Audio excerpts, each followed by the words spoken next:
Hi hello friends, இன்னைய வீடியோவில் என்ன பார்க்க போகிறோம் அப்படின்னு பார்த்தோம்னா, 6th தமிழ் வந்து ஒவ்வொரு இயலாக பார்த்துட்ருக்கோங்க. அதில் பார்த்தோம் அப்படின்னோம்னா இயல் 7 நம்ம பார்க்க போகிறோம். டைட்டில் என்ன கொடுத்துருக்காங்க, புதுமைகள் செய்யும் தேசம் இது அப்படின்னு கொடுத்துருக்காங்க. இப்போ இந்த இயல் 7ல் நம்ம என்னெல்லாம் படிக்க போகிறோம் அப்படின்னு பார்த்தோம்னா, இந்திய நாட்டோட சிறப்புகளை பற்றி தெரிஞ்சுக்க போகிறோம்.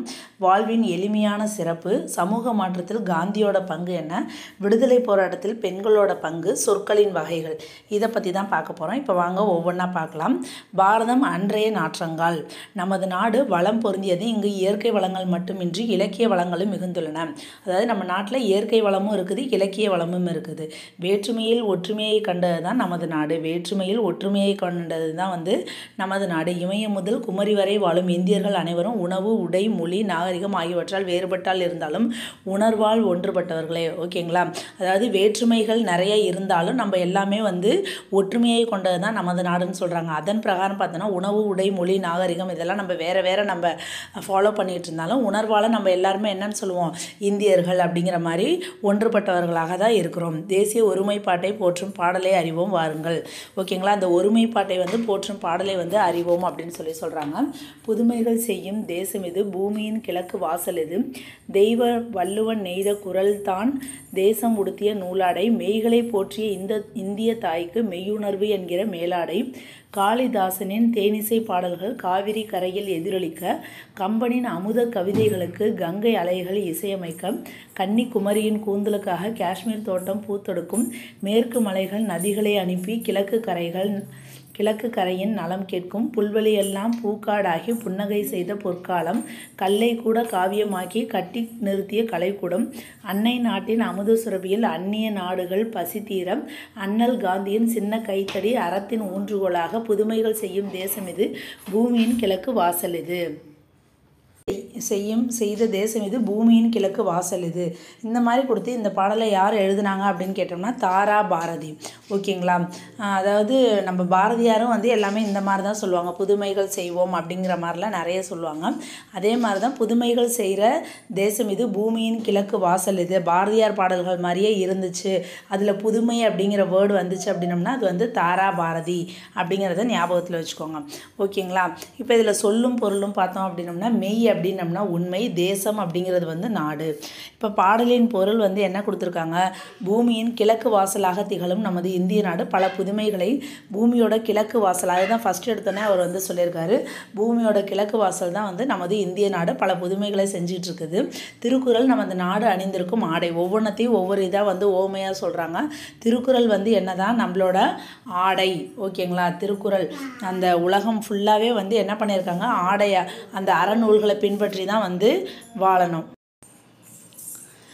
நமதோட திருக்குறள் தான் நமது நாடு அணிந்திருக்கும் ஆடை. ஓகேங்களா? திருக்குறளுங்கிறது நமது நாடு அணிந்திருக்கும் ஆடை. உண்மைகளை போற்றும் இந்திய தாய்க்கு. ஓகேங்களா? இந்திய நாடை இந்திய தாய் அப்படின்னு தானே சொல்லுவோம். உண்மைகளை போற்றும் இந்திய தாய்க்கு மெய்யுணர்வே மேலாடை. அவங்களோட மேலாடை என்னதான், மெய் உணர்வு. உணர்வே மேலாடையாக விளங்குகிறது. காளிதாசர் இயற்றிய இனிமையான பாடல்கள் காவிரி கரை வரை எதிரொலிக்கின்றன. அதாவது இதை ஞாபகம் வச்சுக்கோங்க. காவிரி கரை வரை யார் பாடிய பாடல்கள் ஒலிக்கின்றன அப்படின்னு பார்த்தோன்னா காளிதாசர். கா. ஓகேங்களா? கம்பரின் அமுதம் போன்ற கவிதை வரிகளுக்கு கங்கை ஆற்றின் அலைகள் இசையமைக்கின்றன. அதே மாதிரி கம்பர் அப்படின்னம்னா கங்கை, கம்பர்னா கங்கை, காளிதாசர்னா காவேரி. கா அதை ஞாபகம் வச்சுக்கோங்க. குமரி முனை ஆகிய கன்னியின் கூந்தலுக்காக காஷ்மீரது மலர்கள் மாலையாக தொடுக்கப்படுகின்றன. ஓகேங்களா? அந்த குமரி முனையை என்ன சொல்கிறாங்க, கன்னியின் கூந்தல் அப்படின்னம்னா அந்த கூந்தலில் வைக்கிறதுக்கு மலர்கள் எங்கேருந்து வருதான், காஷ்மீர்லேருந்து மலர்கள் வருது அப்படிங்கிற மாதிரி. மேற்கே தோன்றும் நதிகள் கிழக்கு எல்லை வரை பாய்ந்து நன்மைகளை விளைவிக்கின்றன. நதிகள் எங்கே தோன்றுதான், மேற்கில் தோன்றி கிழக்கு எல்லை வரை பாய்ந்து நன்மைகளை விளைவிக்கின்றன. ஓகேங்களா? நதிகள் மேற்கில் தோன்றுது, மேற்கு டு கிழக்கு வருது. புல்வெளிகள் எல்லாம் பூக்கள் மலர்ந்து பொற்காலமாக புன்னகை புரிகின்றன. அந்த பூக்கள் மலர்ந்து என்ன பண்ணுதான், புன்னகை புரியுது, சிரிக்குது அப்படிங்கிற மாதிரி. கல்லில் செதுக்கிய சிற்பங்கள் யாவும் காவிய கலைக்கூடமாக. அந்த கல்லில் செதுக்கின சிற்பங்கள் எல்லாமே எப்படி இருக்குது, காவிய கலைக்கூடமாக காட்சி அளிக்கிறது. அல்ல குறையாத அமுத சுரபியாக அன்னை பாரத நாடு. அப்போ அன்னை பாரத நாடுல என்ன இருக்குது, அல்ல குறையாத அமுத சுரபியாக வந்துக்கிட்டே இருக்குது, நிறைய இருக்குது. நம் நாடு பிற நாட்டு மக்களின் பசியை போக்கி வைக்கிறது. நம்மளோட நாடு என்ன பண்ணுது, பிற நாட்டு மக்களோட பசியை போக்கி வருகிறது. வருகிறது. அறத்தின் ஊன்றுகோலாக காந்தியடிகளின் அகிம்சை என்னும் சிறிய கைத்தடி விளங்குகிறது. ஓகேங்களா, அறத்துக்கு வந்து ஊன்றுகோலாக எது இருக்குதாம்? காந்தியடிகளோட அகிம்சை அப்படிங்கிற சின்ன கைத்தடி வந்து விளங்குது அப்படின்னு சொல்கிறாங்க. அறத்திற்கு ஊன்றுகோலாக எது விளங்குது? காந்தியடிகளோட அகிம்சை அப்படிங்கிற சிறிய கைத்தடி வந்து விளங்குதுன்னு சொல்லியிருக்காங்க. நூல்வழி வந்து தாரா பாரதினா நான் என்ன சொன்னேன், அந்த பூமியின் கிழக்கு என்ன அந்த லாஸ்ட்டில் வரும், புதுமைகள் செய்த தேசம் இது, பூமியின் கிழக்கு வாசல் இது. ஓகேங்களா, புதுமைகள் செய்கிற தேசம், பூமியோட இது கிழக்கு வாசல் இப்படின்னு வந்துச்சுன்னா தாரா பாரதி. ஓகேங்களா, இப்போ நூல்வெளி பார்த்தோம் அப்படின்னோம்னா தாரா பாரதியோட இயற்பெயர் என்ன அப்படின்னு பார்த்தோன்னா ராதாகிருஷ்ணன். ஓகேங்களா, இதை நீங்கள் எப்படி ஞாபகம் வச்சுக்கலாம்னா தாரா பாரதி, இதை ரெண்டாக பிரித்தோம்னா என்ன வரும்? தாரா, இங்கிட்டு வந்து பாரதி. ஓகேங்களா, இதை ரெண்டாக பிரிக்கணும். இந்த தாராவை அப்படியே திருப்பி போடுங்களேன், எப்படி வரும்? ராதா அப்படின்னு வரும். ராதாகிருஷ்ணன். ஓகேங்களா, தாராவை அப்படியே திருப்பி போட்டிங்கன்னா ராதான்னு வரும். ராதாங்கிறது ஒரு பொண்ணு, ராதையோட யார் இருப்பாங்க? கிருஷ்ணர் இருப்பார் அப்படின்னு ஞாபகம் வச்சுக்கோங்க, ராதாகிருஷ்ணன். ஓகேங்களா, கவி ஞாயிறு என்னும் அடைமொழி பெற்றவர். இவர் வந்து தாரா பாரதிக்கு வந்து அடைமொழி என்ன அப்படின்னு பார்த்தோன்னா கவி ஞாயிறு. ஓகேங்களா, இதை எப்படி ஞாபகம் வச்சுக்கலாம்னா தாரா பாரதி அவரோட பேர்லேயே இருக்குது, தாரா பாரதி. பாரதியார் தான் வந்து எல்லாம் நல்லா நிறைய பாடல்கள் பாடுவார்.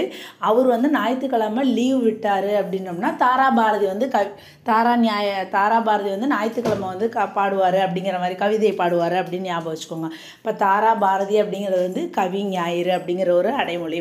உங்களுக்கு புரிகிற மாதிரி நீங்கள் எப்படி வேணாலும் ஞாபகம் வச்சுக்கலாம். இவர் வந்து என்னென்ன நூல்கள்லாம் வந்து ஏற்றியிருக்காரு அப்படின்னு பார்த்தோன்னா புதிய விடியல்கள். ஓகேங்களா, பாரதியாரும் நம்ம விடியல், அதாவது எல்லாருமே எப்படி சொல்கிறது, இவர் எல்லாமே வந்து கொஞ்சம் புதுமையாக இருக்கிற மாதிரி பார்த்துக்கோங்க. தாரா பாரதினா புதிய விடியல்கள், விடியல்களே எப்படி இருக்கணுமா? புதிய விடியல்கள். அப்புறம் இது எங்கள் கிழக்கு, இவர் இந்த இடத்துல சொன்னார்ல கிழக்கு தேசம் இதுன்னு சொன்னார், அதே மாதிரி இது எங்கள் கிழக்கு. அப்புறம் விரல் நுனி வெளிச்சங்கள், இவரோடது எல்லாமே வந்து கொஞ்சம் டிஃப்ரெண்ட்டாக புதுசாக இருக்கிற மாதிரி ஞாபகம் வச்சுக்கோங்க. விரல் நுனி வெளிச்சங்கள். ஓகேங்களா, இதெல்லாம் வந்து இவரோட இயற்றிய நூல்கள். இப்போ நம்ம பார்த்துருக்க பாடல்கள் வந்து தாரா பாரதியின் கவிதைகள் அப்படிங்கிற தொகுப்புல இருந்து தான் வந்து இடம்பெற்றிருக்குது. ஓகேங்களா, அதுக்கடுத்து தேசம் உடுத்திய நூலாடை. தேசம் உடுத்திய நூலாடை என கவிஞர் குறிப்பிடும் நூல் எது அப்படின்னு சொல்லி பார்த்தோம் அப்படின்னோம்னா திருக்குறள். திருக்குறளை தான் வந்து தேசம் உடுத்திய நூலாடை. காளிதாசனின் தேனிசை பாடல்கள் எதிரொலிக்கும் இடம். நான் அப்பயே வந்து க்ளூ என்ன சொன்னேன், கா அப்படின்னு சொல்லி பார்த்தோம் அப்படின்னோம்னா கா அதே வரும் பாருங்கள், காவிரி கரை.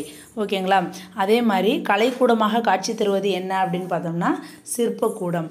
நூலாடை என்னும் சொல்லை பிரித்து எழுத கிடைப்பது என்னன்னு பார்த்தோம்னா நூல் கூட்டல் ஆடை. எதிர்கூட்டல் ஒலிக்க என்பதை சேர்த்து எழுத கிடைக்கும் சொல் என்னன்னு பார்த்தோம் அப்படின்னோம்னா எதிரொலிக்க. எதிரொலிக்க. ஓகேங்களா, அதுக்கு அடுத்து உரைநடை உலகம்ல என்ன ஹெட்டிங்னா தமிழ்நாட்டில் காந்தி. நுழையும் முன்னே என்ன கொடுத்துருக்காங்க, காந்தியடிகள் வந்து இந்திய விடுதலைக்கு பாடுபட்டவர் அப்படிங்கிறது நம்மளுக்கு எல்லாத்துக்கும் தெரியும். பெண்கள் முன்னேற்றம், சமுதாய மறுமலர்ச்சி, தீண்டாமை ஒழிப்பு முதலியவற்றுக்காக எதுக்கெல்லாம் போராடி இருக்கார் பாருங்க. பெண்களோட முன்னேற்றம், சமுதாயத்தில் ஒரு மறுமலர்ச்சி வர்றது, தீண்டாமை ஒழிப்பு, இதுக்கெல்லாமும் அவர் பாடுபட்டிருக்காரு. எளிமையை வந்து ஒரு அறமாக, அவர் வந்து எப்பொழுதுமே எளிமையாக தானே இருப்பார். காந்தியடிகள்னாலே நமக்கு எளிமை, அஹிம்சை இதுதான் ஞாபகத்துக்கு வரும். இந்தியாவில் அவர் காலடிப்படாத இடமே கிடையாது. தமிழ்நாட்டின் மீதும் தமிழ் மொழியின் மீதும் காந்தியடிகள் கொண்ட பற்றை பற்றி நம்ம இப்போ பார்க்கலாம். ஓகேங்களா, இது வந்து இந்த ஃபோட்டோவில் கொடுத்துருக்கிறது மதுரையில் உள்ள காந்தி அருங்காட்சியகம். காந்தியடிகளுக்கு வந்து தமிழ்நாட்டின் மீதும் தமிழ் மக்கள் மீதும் மிகுந்த அன்பு உண்டு. அவர் பலமுறை தமிழ்நாட்டிற்கு பயணம் செய்திருக்காரு. அப்போது சுவையான பல நிகழ்வுகள் வந்து நடந்திருக்குது. அவற்றில் சிலவற்றை வந்து நம்ம பார்க்கலாம். அதில் பார்த்தோம் அப்படின்னோம்னா 1919 1919 பார்த்தோம் அப்படின்னோம்னா பிப்ரவரி மாதம் பார்த்தோம்னா காந்தியடிகள் முதன்முறையாக சென்னைக்கு வந்தார். இப்போ காந்தியடிகள் ஃபஸ்ட்டு சென்னைக்கு எப்போ வந்தாங்கன்னா 1919 2 டைம் வரும், பிப்ரவரி மாதம். ஓகேங்களா, அப்போது ஆங்கில அரசு என்ன பண்ணியிருந்தாங்களாம், ரவுலட் சட்டம். ரவுலட் சட்டம் அப்படிங்கிற ஒரு கடுமையான சட்டத்தை நடைமுறைப்படுத்தி வச்சுருந்தாங்க. அதனை எதிர்த்து பெரிய போராட்டத்தை நடத்த காந்தியடிகள் வந்து திட்டமிட்டிருக்காரு. அதை பற்றி ஆலோசனை கூட்டம் வந்து எங்கே நடந்துச்சுன்னா ராஜாஜியோட வீட்டில் நடந்திருக்குது. 1919 பிப்ரவரி சென்னைக்கு வந்திருக்காரு. ரவுலட் சட்டம், அதை எதிர்த்து போராட்டம், ராஜாஜி வீட்டில் வந்து ஆலோசனை கூட்டம். காந்தியடிகள் வந்து ஒரு மெத்தையில் அமர்ந்திருக்காரு. அவருக்கு அருகில் ராஜாஜியும் மற்ற தலைவர்கள் இவங்கெல்லாம் வந்து நின்றுக்கிட்டு இருக்காங்க. அப்போது அங்கே வந்து பாரதியார் வந்து விரைந்து சென்று காந்தியடிகளோட அருகில் போய் அமர்ந்து, திரு காந்தி அவர்களே, நான் இன்று மாலை ஒரு பொதுக்கூட்டத்திற்கு ஏற்பாடு செய்திருந்தேன், அதற்கு தாங்கள் தான் வந்து தலைமை தாங்கணும், உங்களால் முடியுமா அப்படிங்கிற மாதிரி கேட்டிருக்காங்க. இன்றைக்கி எனக்கு வேறு பணி இருக்குது, உங்கள் பொதுக்கூட்டத்தை நாளை நடத்த முடியுமா அப்படின்னு காந்தியடிகள் கேட்டிருக்காரு. அது முடியாது, திட்டமிட்டபடி கூட்டம் நடக்கும், தாங்கள் வழங்க போகும் இயக்கத்துக்கு என் வாழ்த்துக்கள் அப்படின்னு சொல்லிட்டு பாரதியார் நான் போயிட்டு வரேன் அப்படின்னு சொல்லிட்டாரு. அவர் சென்றதும் இவர் யார் அப்படின்னு சொல்லி காந்தி வந்து ரொம்ப வியப்பாக கேட்டிருக்காரு. இவர் தானே எங்கள் தமிழ்நாட்டு கவிஞர், தமிழ்நாட்டோட சொத்து அப்படின்னு சொல்லி ராஜாஜி சொல்கிறாரு. இப்போ இந்த இதை வந்து நமக்கு டிஎன்பிசி கொஸ்டினில் கேட்க வாய்ப்பு இருக்குது. தமிழ்நாட்டின் சொத்து அப்படின்னு சொல்லிட்டு பாரதியாரை யார் சொன்னாங்க? ராஜாஜி. தமிழ்நாட்டின் சொத்து அப்படின்னு யாரை சொன்னாங்க? பாரதியாரை சொன்னாங்க. யார் சொன்னாங்க? ராஜாஜி. யார்கிட்ட சொன்னாங்க? காந்திகிட்ட சொன்னாங்க.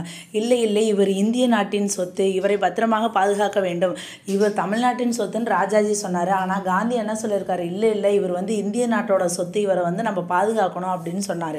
இந்த நிகழ்ச்சியின் மூலம் வந்து நம்ம என்ன பண்ணலாம்? காந்தியடிகள், பாரதியார் மீது காந்தியடிகளோட மதிப்பு வந்து எப்படி வச்சுருக்காரு அப்படிங்கிறத நம்மளால் தெரிஞ்சுக்க முடியுது. அதுக்கு அடுத்த ஒரு நிகழ்வு 1921 செப்டம்பர் மாதம் வந்து காந்தியடிகள் தமிழ்நாட்டிற்கு வராரு. ஃபர்ஸ்ட் டைம் வந்துட்டாரு. அதுக்கு அடுத்த டைம் வந்து 1921 செப்டம்பர் வந்து வராரு. செப்டம்பர் மாதம் வராரு. அப்போது புகை வண்டியில், அப்போது ட்ரெயினில் வந்து மதுரைக்கு வந்துட்டு இருக்காரு. செல்லும் வழியில் வந்து உழவர்கள் வயலில் வேலை செய்து கொண்டிருப்பதை கண்டார். அவர்கள் இடுப்பில் வந்து ஒரு துண்டு மட்டுமே அணிஞ்சிருக்காங்க. அப்போது காந்தியடிகள் வந்து நீளமான வேட்டி, மேல் சட்டை, பெரிய தலைப்பாகை அணிவது. அப்போ வந்து அவர் எப்படி வந்து அவரோட ட்ரெஸ்ஸிங் இருக்குன்னா, நல்ல நீளமாக வேட்டி, மேல் சட்டை, பெரிய தலைப்பாகை இதெல்லாம் வந்து அணிஞ்சிருக்காரு. பெரும்பாலான இந்தியர்கள் வந்து போதிய உடைகள் இல்லாமல் இருக்கிறாங்க. தான் மட்டும் ஏன் இவ்வளோ துணியை அணிஞ்சிட்டு இருக்கோம் அப்படின்னு சொல்லி சிந்திக்கிறாரு. அன்று முதல் அவர் என்ன பண்ணியிருக்காரு? வேட்டியும் துண்டு மட்டுமே அணிய தொடங்கியிருக்காரு. அவரோட தோற்றத்தில் வந்து மிகப்பெரிய மாற்றத்தை ஏற்படுத்திய பெருமை வந்து தமிழ்நாட்டுக்கே உண்டு. ஏன்னா அவர் வந்து ட்ரெயினில் ட்ராவல் பண்ணப்போ அந்த வயலில் வேலை செய்கிறவங்கள இதை பார்த்ததுக்கப்புறம் தான் இவர் வந்து தன்னோட ட்ரெஸ்ஸிங் சென்ஸை வந்து மாற்றிருக்காரு. ஓகேங்களா? உலகம் போற்றிய எளிமையான திருக்கோலம் வந்து இது.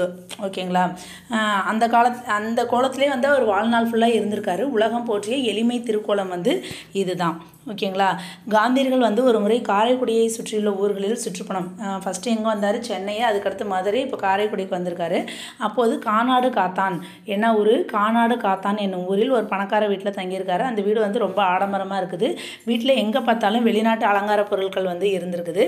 காந்தியடிகள் அந்த பணக்காரரிடம், உங்கள் வீட்டை வந்து வெளிநாட்டு பொருட்களாக வந்து அழகு செஞ்சுருக்கீங்களே, அதற்கு செலவு செய்த பணத்தில் 10ல் 1 பங்கு பணத்தை என்னிடம் கொடுத்தால் போதும், இதை விட அழகாக செய்து விடுவேன் அப்படின்னு சொல்லியிருக்காரு. பணக்காரர் வந்து தலை குனிஞ்சிருக்காரு. அந்த வீட்டுக்கு காந்தியடிகள் மறுமுறை வந்தபோது அங்கே வெளிநாட்டு பொருட்கள் ஒன்று கூட இல்லை. காந்தியடிகள் மகிழ்வுடன் அவரை பாராட்டியிருக்காரு. ஓகேங்களா? வெளிநாட்டு பொருட்கள் வாங்குற இதில் நீங்கள் 10ல் 1 பங்கு காசு செலவு பண்ணோம் அப்படின்னோம்னா நம்ம உள்நாட்டு பொருட்களே வாங்கி அழகுபடுத்தலாம் அப்படிங்கிற மாதிரி சொல்லியிருக்காரு. அதையும் அவங்க வந்து சரி பண்ணியிருக்கிறாங்க. அதை பார்த்து அவர் வந்து பாராட்டியிருக்காரு. காந்தியடிகள் ஒரு முறை மதுரையில் வந்து தங்கியிருந்திருக்காரு. மீனாட்சி அம்மன் கோவிலுக்கு சென்று வரலாம் அப்படின்னு சொல்லி தலைவர்கள் அவரை கூப்பிட்றப்ப அந்த கோவிலுக்குள் செல்ல எல்லா மக்களுக்கும் அனுமதி உண்டா அப்படின்னு சொல்லி கேட்டிருக்காரு. அங்கே இருந்தவர்கள் வந்து இல்லை அப்படின்னா நான் அங்கே வரமாட்டேன் அப்படின்னு சொல்லியிருக்காரு. பல ஆண்டுகளுக்கு பிறகு அந்த கோவிலுக்குள் செல்ல அனைவருக்கும் உரிமை உண்டு அப்படின்னு சொல்லி அறிவிச்சிருக்காங்க. அதன் பிறகு மதுரைக்கு வந்தபோது தான் காந்தியடிகள் வந்து மீனாட்சி அம்மன் கோவிலுக்கு போயிருக்காரு. ஓகேங்களா? அப்போ எல்லாத்துக்கும் வந்து உரிமை கொடுத்தா மட்டும்தான் அந்த இடத்துல அவர் போயிருக்காரு. இல்லை மற்றவங்களுக்கெல்லாம் எல்லாரும் போகிறதுக்கு உரிமை இல்லைன்னு சொல்கிறப்ப அவர் அந்த தமிழ்நாட்டில் மதுரைக்கு வந்திருந்தாலும் அந்த கோவிலுக்கு போகல. நெக்ஸ்ட் டைம் ஒரு டைம் வர்றப்ப அந்த மாதிரி எல்லாரும் போகலான்னு சொல்கிறப்ப அவர் வந்து கோவிலுக்கு வந்து போயிருக்காரு. இதே போன்ற நிகழ்ச்சி குற்றாலத்திலும் வந்து நடைபெற்றிருக்குது. குற்றால அருவியில் வந்து நீராட அனைவருக்கும் உரிமை அளிக்கப்பட்டு இருந்தது. ஆனால் அருவிக்கு செல்லும் வழியில் வந்து ஒரு கோவில் இருக்குது. அதன் வழியாக செல்ல ஒரு சாரருக்கு மட்டும் தடை இருந்தது. ஓகேங்களா? அந்த அருவியில் குளிக்கிறதுக்கு முன்னாடி ஒரு கோவில் இருந்திருக்குது. அப்போ ஒரு குறிப்பிட்ட சமூகத்திற்கு மட்டும் என்ன பண்ணியிருக்காங்க, நீங்கள் வந்து அங்கிட்ட போகக்கூடாது, ஏன்னா கோவில் இருக்கிறதுனால அப்படிங்கிற மாதிரி சொல்லியிருப்பாங்க போல். எனவே அனைவரும் அருவியில் நீராட முடியாத நிலை இருந்தது. அதனை அறிந்த காந்தியடிகள் குற்றால அருவியில் நீராட, அப்போ மற்றவங்களுக்குலாம் உரிமை இல்லைங்கிறப்ப நானும் போய் நீராட மாட்டேன் அப்படின்னு சொல்லிட்டாரு. மனிதர்களிடம் உயர்வு தாழ்வு பாராட்டக்கூடாது என்பதில் காந்தியடிகள் உறுதியாக இருந்தது இதன் மூலம். ஓகேங்களா? அப்போ வந்து அந்த உயர்வு தாழ்வு அப்படிங்கிறது வந்து நம்ம வந்து மனுஷங்கள்கிட்ட பார்க்கக்கூடாது அப்படிங்கிறதுல வந்து காந்தியடி வந்து ரொம்ப உறுதியாக இருந்திருக்காரு அப்படிங்கிறத நம்ம இதன் மூலம் வந்து நம்ம தெரிஞ்சுக்கிறோம். காந்தியடிகளோட தமிழ் கையெழுத்தை பார்த்துக்கோங்க, இப்படி தான் இருக்கும். காந்தியடிகள் தமக்கும் தமிழுக்கும் உள்ள தொடர்பை பற்றி பலமுறை கூறியிருக்காரு. தென்னாப்பிரிக்காவில் வாழ்ந்த காலத்தில் தமிழ் மொழியை கற்க தொடங்கியுள்ளதாக கூறியிருக்கார். காந்தியடி வந்து எங்கே வந்து இருந்தப்போ தமிழ் கற்றுருக்காரு அப்படின்னு பார்த்தோன்னா தென்னாப்பிரிக்கா. ஓகேங்களா? தென்னாப்பிரிக்காவில் இருந்தப்போ தான் தமிழ் மொழியை வந்து கற்றுக்க ஸ்டார்ட் பண்ணியிருக்காரு. ஜியு போப் எழுதிய தமிழ் கையேடு தம்மை கவர்ந்ததாக குறிப்பிட்டிருக்கிறார். திருக்குறள் அவரை கவர்ந்த நூல். ஓகேங்களா? 2 நூல் வந்து அவரை கவர்ந்திருக்குது. திருக்குறள் வந்து அவரை கவர்ந்த நூல். அதே மாதிரி ஜியு போப் எழுதிய தமிழ் கையேடு, ஏன்னா அவருக்கு தமிழ் தெரியாதுல, அப்போ தமிழ் கையேடு அதை பயன்படுத்தி தான் தமிழ் நிறைய கற்றுருந்துருப்பார். அது வந்து யார் எழுதினது? G U Pope. இது ரெண்டும், இதுவும் திருக்குறளாக அவரை ரொம்ப கவர்ந்ததாக சொல்லியிருக்காரு. 1937ஆம் ஆண்டு சென்னையில் இலக்கிய மாநாடு ஒன்று நடைபெற்றது. எப்போ? 1937. இதுக்கு முன்னாடி அவர் வந்தப்போ 1919 வந்து ரவுலட் சட்டம். ஓகேங்களா? 1937 சென்னையில் வந்து என்னென்ன மாநாடு நடந்திருக்கு? இலக்கிய மாநாடு. அம்மாநாட்டுக்கு காந்தியடிகள் வந்து தலைமை வகிக்கிறாரு. உவே சாமிநாதர் ஓகேங்களா வரவேற்பு குழு தலைவராக இருந்திருக்காரு. இவர் தான் வந்து தலைமை வகிக்கிறார் காந்தியடிகள். உவே சாமிநாதர் வந்து என்ன பண்ணுறாரு? வரவேற்பு குழு தலைவராக இருக்கிறார். உவே சாமிநாதரின் உரையை கேட்ட காந்தியடிகள் வந்து ரொம்ப மகிழ்ந்துறாரு. இந்த பெரியவரின் அடி நிழலில் இருந்து தமிழ் கற்க வேண்டும் என்னும் ஆவல் உண்டாகிறது என்று கூறினார் காந்தியடிகள். அந்த உவே சாமிநாதர் அவர் பேசுனதை கேட்டுட்டு இந்த பெரியவரோட அடி நிழலில் இருந்து தமிழ் கற்கணும் அப்படிங்கிற ஒரு ஆவல் உண்டாகுதுன்னு சொல்லி யார் சொல்லியிருக்காரு? காந்தியடிகள். எப்போ? 1937 சென்னையில் ஒரு இலக்கிய மாநாட்டுக்கு வந்தப்போ இவர் தலைமை வகித்த சமயத்தில் உவே சாமிநாதர் வரவேற்பு குழு தலைவராக இருந்து அவர் வந்து மைக்கில் பேசின சமயத்தில் இந்த இதை வந்து சொல்லியிருக்கார். இந்நிகழ்வுகள் மூலம் ஏற்றத்தாழ்வு அற்ற சமுதாயம் வளர வேண்டும் என்னும் காந்தியடிகளிடம் உள்ள உறுதியை அறிந்து கொள்ளலாம். மேலும் அவர் தமிழ் மொழியின் மீது கொண்ட பற்றையும் வந்து அறிந்து கொள்ள முடிகிறது. ஓகேங்களா? காந்தியடிகளிடம் உடை அணிவதில் மாற்றத்தை ஏற்படுத்திய ஊர் வந்து எது? அவர் ட்ரெயினில் வந்து மதுரைக்கு போயிட்டு இருந்தப்ப காந்தியடிகள் எந்த பெரியவரின் அடிநிழலில் இருந்து தமிழ் கற்க வேண்டும் அப்படின்னு சொல்லி விரும்பினார்? உவே சாமிநாதர். அதுக்கடுத்து பொறுத்துக்க பாருங்கள். இலக்கிய மாநாடு எங்கே நடைபெற்றது? சென்னை. இப்போ தான் நம்ம பார்த்தோம்ல உவே சாமிநாதர். தமிழ்நாட்டின் சொத்து அப்படின்னா யார்? பாரதியார் அப்படின்னு சொல்லி யார் சொன்னார்? ராஜாஜி சொன்னார். ஆனால் இந்திய நாட்டோட சொத்துன்னு யார் சொன்னார்? காந்தி சொன்னார். குற்றாலம் வந்து குற்றாலம் அருவி. தமிழ் கையேடு வந்து ஜி.இ. போப் எழுதுனது. அதுக்கடுத்து விரிவானம் இயல் 7ல் பார்த்தோம்னா வேலு நாச்சியார். நுழையும் முன் என்ன சொல்லியிருக்காங்க? வணிகம் செய்ய வந்த ஆங்கிலேயர் வந்து சிறிது சிறிதாக நமது நாட்டை வந்து கைப்பற்றிக்கிட்டாங்க. அவர்களை எதிர்த்து வீரப்போர் புரிந்தவர்கள் பலர், அவர்களில் வெற்றி பெற்றவர்கள் சிலர். வீரமும் அதனால் விளையும் வெற்றியும் போருக்கு முக்கியமானவை. சூழ்நிலைக்கேற்ப செயல்பட்டு பெறும் வெற்றியே சிறந்தது. விடுதலை போரில் ஆண்களுக்கு நிகராக செயல்பட்டு வெற்றி வகை சூடிய பெண்களுள் ஒருவர். ஓகேங்களா? ஆங்கிலேயர் வந்து நம்ம நாட்டுக்கு எப்படி வந்தாங்கன்னா வணிகம் செய்கிறத சொல்லி தான் அப்படியே கொஞ்சம் கொஞ்சமாக உள்ளே வந்துட்டு எல்லாம் வந்து நம்ம இதை ஆக்கிரமிப்பு பண்ண ஆரம்பித்தாங்க. அப்போ வந்து நிறைய நம்ம வந்து போரிட்டப்போ வந்து ஆண்களும் போரிட்டாங்க, அதில் பெண்களும் நிறைய பேர் போரிட்டாங்க. நிறைய பேர் போரிட்டாலும் அதில் வெற்றி கண்டவர்கள் வந்து சில பேர் தான். அதில் வந்து ஒரு பெண்ணை பற்றி நம்ம வந்து பார்க்க போகிறோம். ராமநாதபுரத்தை ஆட்சி செய்த செல்லமுத்து மன்னரின் ஒரே மகள் வந்து வேலு நாச்சியார். ஓகேங்களா? மதுரை பக்கத்தில் அங்கே ராமநாதபுரம் இருக்குது பார்த்தீங்களா? அதில் ஆட்சி செய்த செல்லமாக வளர்த்த ஒரே பொண்ணு யார்? வேலு நாச்சியார். ஓகேங்களா? ராமநாதபுரம் செல்லமாக வளர்த்த ஒரே மகள் யார்? வேலு நாச்சியார். தாய்மொழியாக தமிழ் மட்டும் அல்லாமல் ஆங்கிலம், பிரெஞ்சு, உருது ஆகிய மொழிகளையும் அந்த வேலு நாச்சியாருக்கு வந்து தமிழ் மட்டும் இல்லாமல் இங்கிலீஷ் தெரிஞ்சிருச்சு. English, French, Urdu. ஓகேங்களா? ஃப்ரெஞ்சு, உருது இந்த மொழியையும் வந்து சிறப்பாக வந்து கற்றிருக்காரு. அது இல்லாமல் சிலம்பம், குதிரை ஏற்றம், வாள் போர், வில் பயிற்சி இதெல்லாம் ஏன்னா மன்னரோட மகளில் ஒரே பொண்ணு, அதனால் நிறைய விஷயங்கள் அவங்க கற்றுருக்காங்க. சிவகங்கை மன்னர் முத்துவடுகநாதரை மணந்து மகிழ்ச்சியோடு வாழ்ந்து வந்தார். இவர் என்ன பண்ணாங்க? இவங்க வந்து ஒரு மன்னரோட பொண்ணு, அதனால இன்னொரு மன்னருக்கு தான் கல்யாணம் பண்ணி கொடுப்பாங்க. யாருக்கு கல்யாணம் பண்ணி கொடுத்துருக்காங்க? சிவகங்கையோட மன்னர் யார்? முத்துவடுகநாதர். ஓகேங்களா? சிவகங்கை மன்னர் வந்து முத்துவடுகநாதர். காளையார் கோவிலில் நடைபெற்ற போரில் முத்துவடுகநாதர் ஆங்கில படையுடன் போரிட்டு வீரமரணம். எங்கே வந்து போர் நடக்குது? காளையார் கோவில் வந்து போர் நடந்துகிட்டு இருக்கிறப்ப முத்துவடுகநாதர் வந்து ஆங்கில படையோட போரிட்டு அவர் வந்து வீரமரணம் அடைஞ்சிறாரு. வேலு நாச்சியார் வந்து ஆங்கிலேயரை வென்று சிவகங்கையை மீட்க உறுதி பூண்டார். ஓகேங்களா? அப்போ என்ன பண்ணியிருக்காங்க? தான் கணவர் இறந்ததுக்கப்புறம் வேலு நாச்சியார் வந்து அந்த ஆங்கிலேயரை வந்து அவர் போரிட்டு வேலு நாச்சியார் பெண் அவங்க வந்து போரிட்டு ஆங்கிலேயரை வென்று சிவகங்கையை வந்து மீட்டிருக்காங்க. திண்டுக்கல் கோட்டையில் தங்கி ஒரு படையை திரட்டி பயிற்சி அளித்தார். ஓகேங்களா? காளையார் கோவிலில் நடைபெற்றத முத்துவடுகநாதர் வந்து இறந்துட்டார்.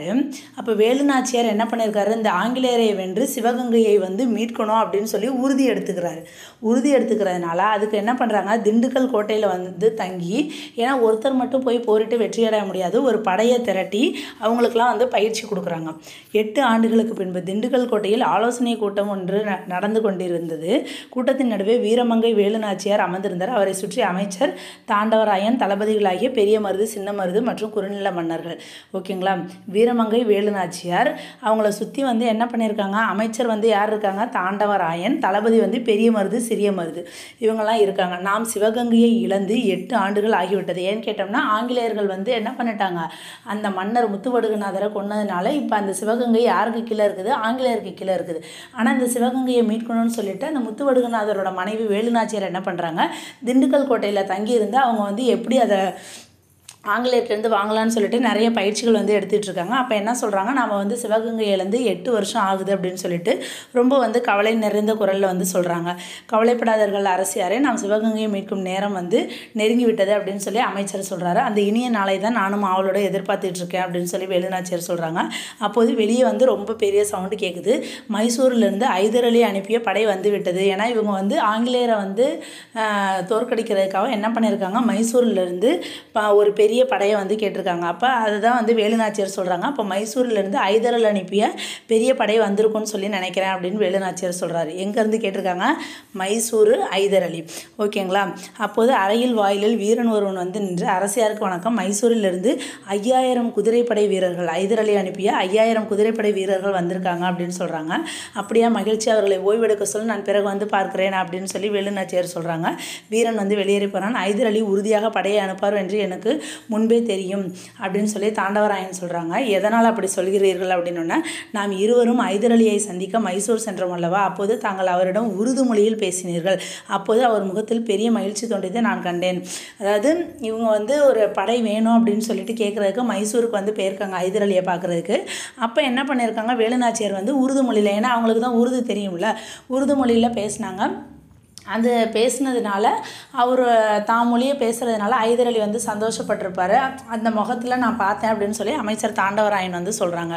நம்ம அரசியாரின் பன்மொழி அறிவு, அதாவது நம்ம கற்றுக்கிற ஒவ்வொரு விஷயங்களும் நமக்கு இக்கட்டான சூழ்நிலை எப்பயாவது நமக்கு அது வந்து காப்பாற்றும் அப்படிங்கிறதுக்கு சொல்கிறாங்க. அப்போ அரசியாரோட பன்மொழி வந்து நமக்கு வந்து ஒரு பெரிய நன்மையை தந்திருக்குது அப்படின்னு சொல்லிட்டு அவங்களோட படைத்தளபதி சின்னமருது வந்து சொல்கிறாங்க. ஆம், நமது வீரர்களுடன் ஐதர் அலியின் 5000 குதிரைப்படை வீரர்களும் சேர்ந்து விட்டனர்.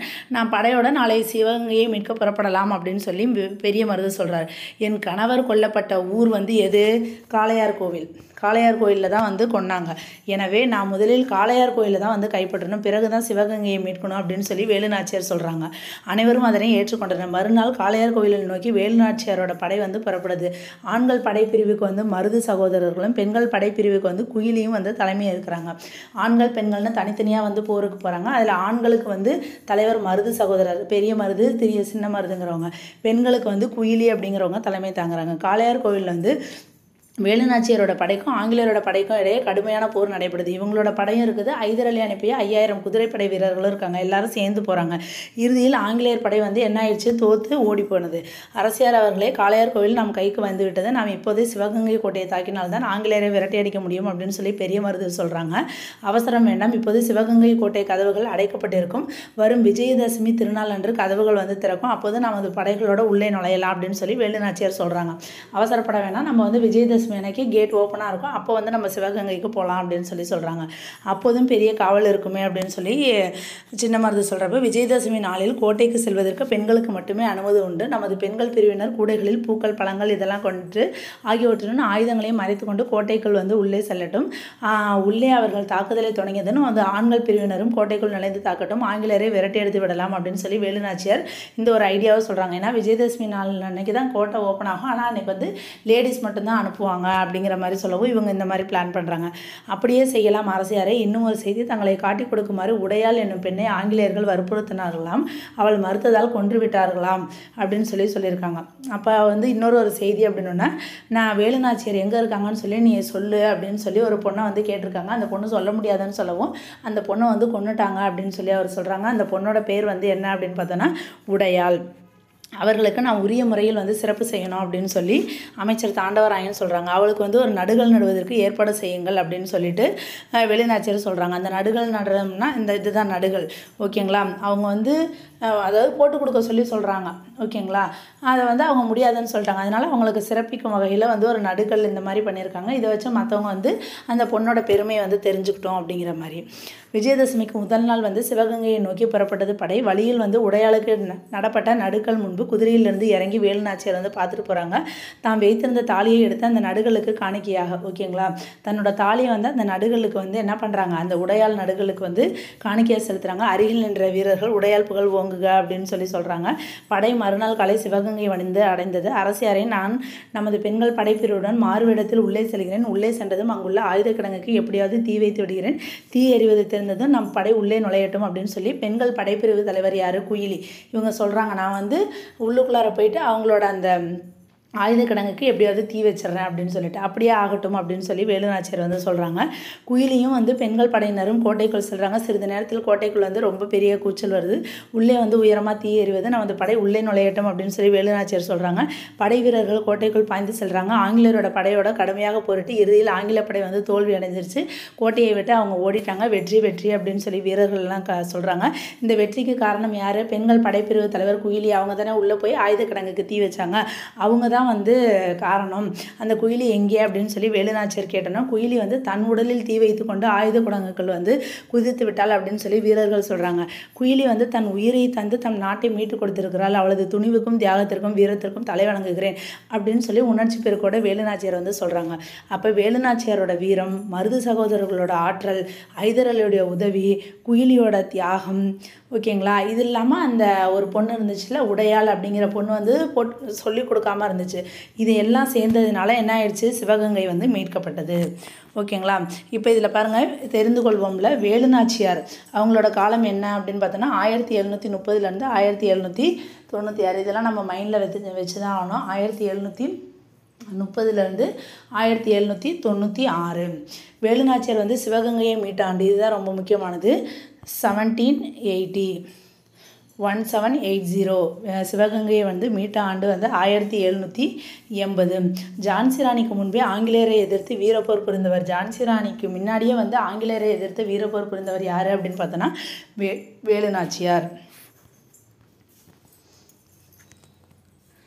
அதுக்கடுத்து இலக்கணம், 4 வகை சொற்கள்.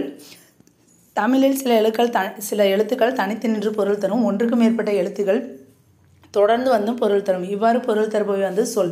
தமிழில் வந்து சில எழுத்துக்கள் தனித்து வந்து நின்னாலே பொருள் தரும். ஒரு சில எழுத்துக்கள் ஒன்றுக்கு மேற்பட்ட எழுத்துக்கள் எல்லாம் சேர்ந்து வந்து பொருள் தரும். அந்த மாதிரி பொருள் தர்றது தான் வந்து சொல்.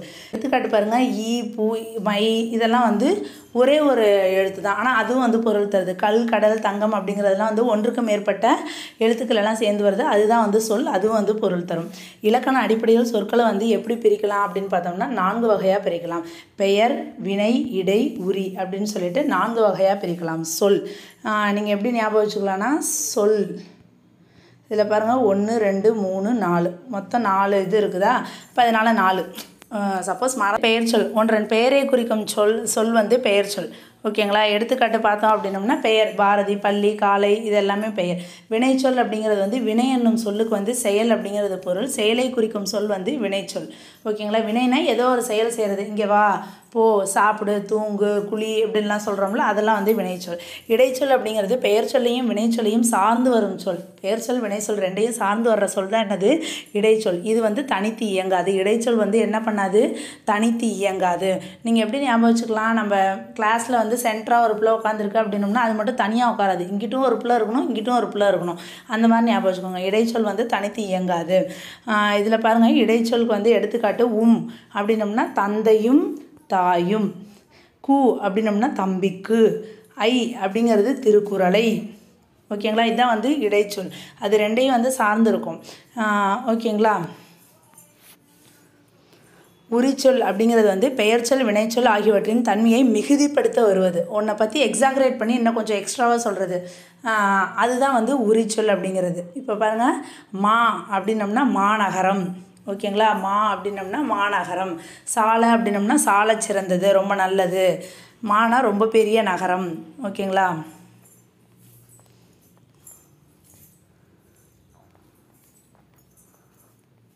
அதுக்கடுத்து இங்கே ஒரு பேராகிராஃப் கொடுத்துருக்காங்க. இந்திய விடுதலைக்கு பாடுபட்டவர்களில் ஒருவர் தான் யார்? வ.உ.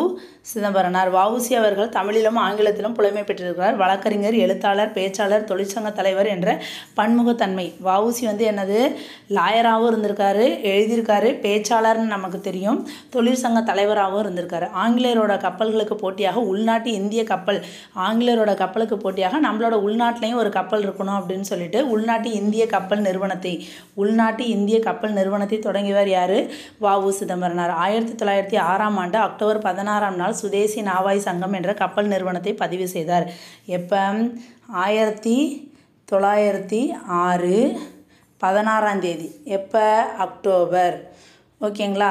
அதாவது 10வது மாதம் 1906. இது என்ன ஞாபகம் வச்சுக்கலாம்னா 1906 இது ரெண்டையும் சேர்த்தோம்னா 10வது மாதம் அக்டோபர், இது ரெண்டையும் சேர்த்தோம்னா 16. அப்போ வந்து என்ன ஆரம்பிச்சிருக்காரு, சுதேசி நாவாய் சங்கம் அப்படிங்கிறத யார் ஆரம்பித்தார், வ.உ. சிதம்பரனார். அந்த கப்பல் நிறுவனத்தை வந்து பதிவு செய்கிறாரு. வ.உ.சி. சென்னைக்கு செல்லும்போது பாரதியாரை சந்திப்பதை வழக்கமாக கொண்டிருந்தார். வ.உ.சி. எப்பெல்லாம் சென்னைக்கு போகிறாரா அப்போ வந்து யார் மீட் பண்ணிடுவாங்களாம், பாரதியாரை வந்து மீட் பண்ணுறதை வழக்கமாக கொண்டிருந்திருக்காரு. அது இல்லாமல் பாரதியாரோட பாடல்களையும் வந்து விரும்பி கேட்பார் அப்படின்னு சொல்லியிருக்காங்க. ஒன்று என்பதனை குறிக்க ஓர் அல்லது ஒரு ஆகிய 2 சொற்கள். ஒன்று அப்படிங்கிறத சொல்கிறதுக்கு என்ன சொல்லலாம், ஓர் அப்படின்னு சொல்லலாம். ஒரு அப்படிங்கிற 2 சொற்களும் வந்து பயன்படுத்துகிறோம். உயிரெழுத்தில் தொடங்கும் சொல்லுக்கு முன் ஓர் என்னும் சொல்லை பயன்படுத்த வேண்டும். இது கண்டிப்பாக வந்து கொஸ்டின் கேட்க வாய்ப்பு இருக்குது. உயிரெழுத்தில் தொடங்குகிற சொல்லுக்கு முன்னாடி என்ன இருக்கணும், ஓருங்கிற சொல்லை பயன்படுத்தணும். உயிர்மெய் எழுத்தில் தொடங்கும் சொல்லுக்கு முன் எது பயன்படுத்தணும், ஒரு அப்படிங்கிற சொல்லை வந்து பயன்படுத்தணும். ஓகேங்களா. ஏதாச்சும் ஒன்று மட்டும் ஞாபகம் வச்சுக்கிட்டோம்னா இன்னொன்று வந்து நமக்கு நல்லா வந்துடும். உயிரெழுத்து உயிர்மெய் எழுத்து 2 இருக்குது. இதில் பாருங்கள், உயிர்மெய் எழுத்தில் தொடங்குறதுல பார்த்தோம் அப்படின்னோம்னா நமக்கு வந்து அந்த ஒரு அப்படிங்கிறதுல வந்து எதுவுமே வந்து மெய் வராது அப்படின்னு ஞாபகம் வச்சுக்கோங்க. உயிரெழுத்தில் தொடங்குறதுல வந்து ஏதோ வந்து ஒரு மெய்யெழுத்து இருக்கும். ஓகேங்களா. மெய்யெழுத்து இருந்துச்சு அப்படின்னோம்னா இங்கிட்டு வர்றது உயிரெழுத்தில் தொடங்கணும், இங்கிட்டு மெய்யெழுத்து இல்லைன்னா உயிர்மெய் எழுத்து. ஓகேங்களா. அந்த மாதிரி ஞாபகம் வச்சுக்கோங்க. இது எக்ஸாம்பிள் கொடுத்துருக்காங்க பாருங்கள், ஓர் ஊர். ஓகேங்களா. இது வந்து உயிரெழுத்தில் ஆரம்பிச்சிருக்குதா, அப்போ ஓர் அப்படின்னு வந்துருந்துருக்குது. அதுக்கப்புறம் இது பாருங்கள், இது வந்து உயிர்மெய் எழுத்தில் ஆரம்பிச்சிருக்கா, அதனால் இங்கே என்ன வந்திருக்குது, ஒரு அப்படிங்கிற மாதிரி வந்திருக்கு.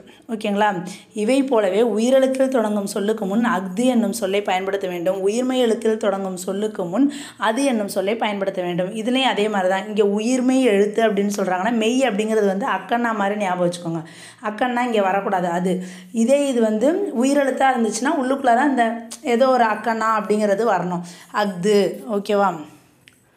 அதுக்கு எக்ஸாம்பிள் கொடுத்துருக்காங்க பாருங்கள், அஃது இங்கே உள்ளது, அது நன்றாக உள்ளது. அதுக்கடுத்து கலைச்சொல் அறிவோம். நாட்டுப்பற்று அப்படிங்கிறது வந்து பேட்ரியாட்டிசம், கலைக்கூடம் அப்படிங்கிறது ஆர்ட் கேலரி, இலக்கியம் அப்படின்னம்னா லிட்ரேச்சர், மெய்யுணர்வு அப்படிங்கிறது வந்து knowledge of reality. Okay friends, அவ்வளோதான். 7th லெசன் முடிஞ்சிருச்சு. அடுத்த வீடியோவில் பார்க்கலாம். பாய்.